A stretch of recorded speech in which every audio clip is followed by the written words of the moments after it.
Hi, I'm Andrew Strenk with SPCI, and this is part of our continuing series of discussions about what is the future of retail. If you looked at one of our earlier videos with Eris Cohen, you'll see that we spent over an hour talking about what possible changes were coming in the retail world. Well, several years have gone by. We've released a couple of videos talking about some of the new concepts of retail, and this is another one that we'd like to talk about today. And today's topic is box parks. And maybe if some of you are familiar with a box park, if not, maybe you'll learn something in the next couple of minutes. What is a box park? Well, a box park is a commercial retail concept that involves the use of modified shipping containers to create a temporary or semi-permanent or sometimes even a permanent retail or dining space. The first box park opened in London at Shoreditch in 2011.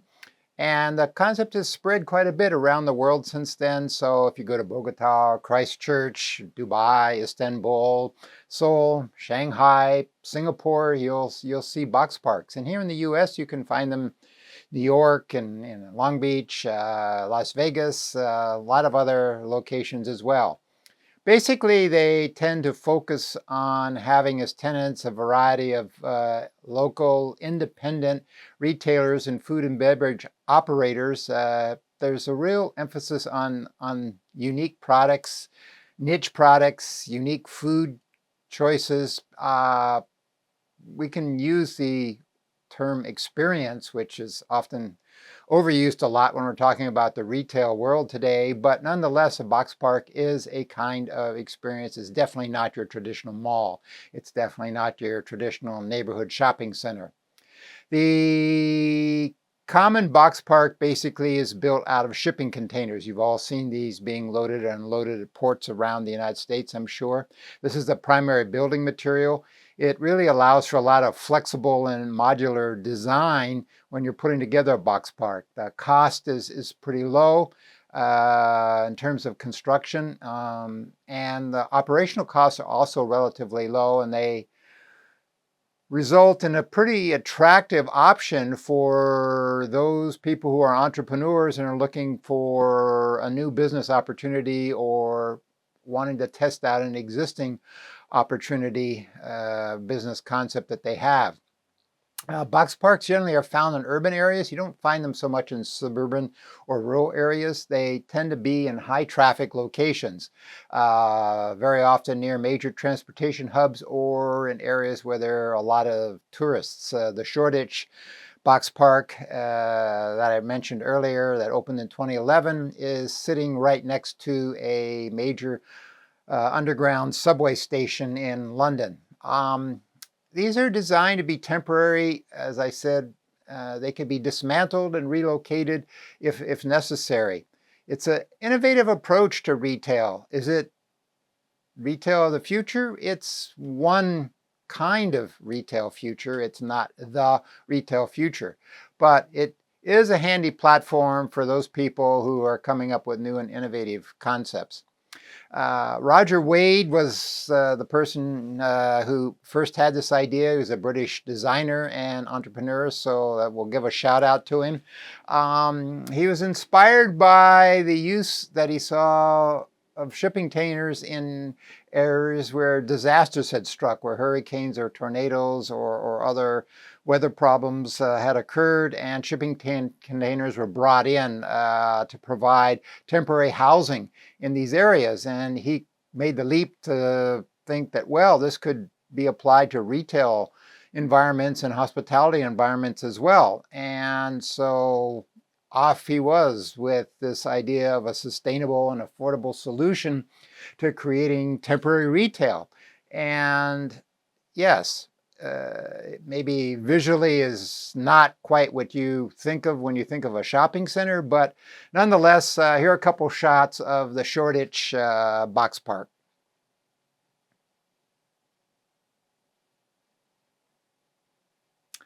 If you look closely, you can see these are all independent retailers and food and beverage vendors. These are not national chains or international chains.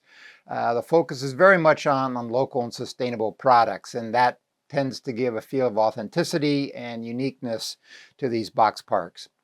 The one at Shoreditch is certainly the best known because it was the first one. It was a operation of 61 different shipping containers. They were stacked on 2 different levels to create this dining experience.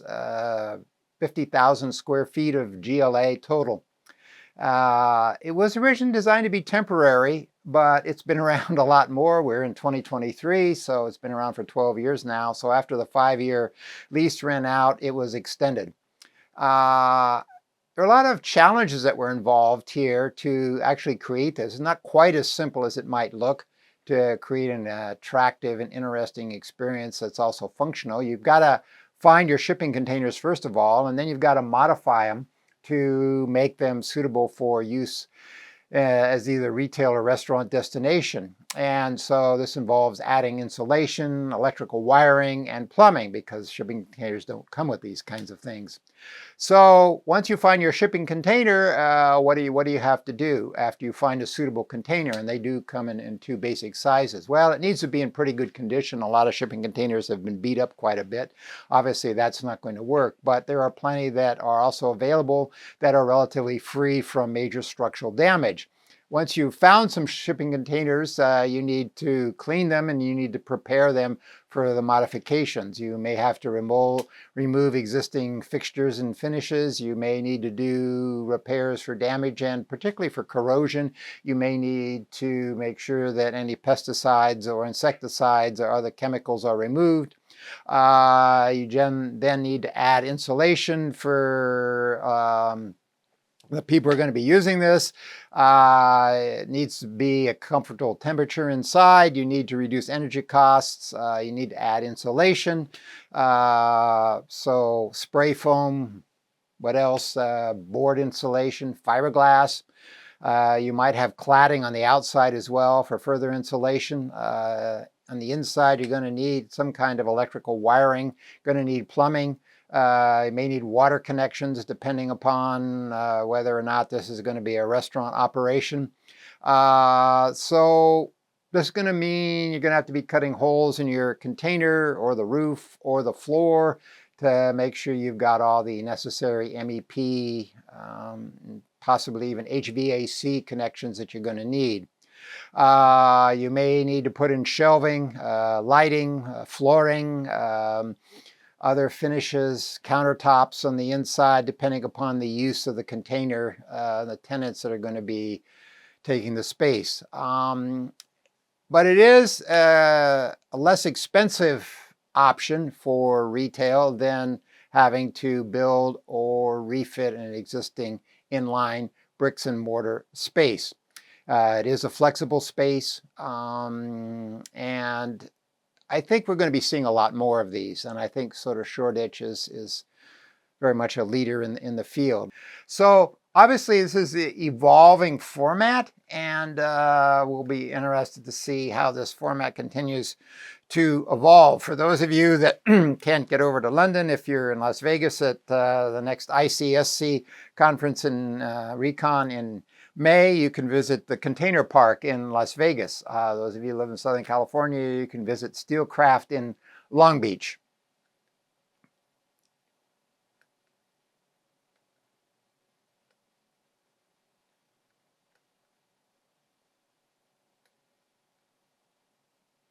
So, to wrap this up, box parks are, again, typically built out of containers. They feature independent retailers of food and beverage. There's an emphasis on unique and interesting and unusual products. The use of shipping containers as a primary building material here allows you to really be flexible with your design. You can really have this sort of modular layout of your project.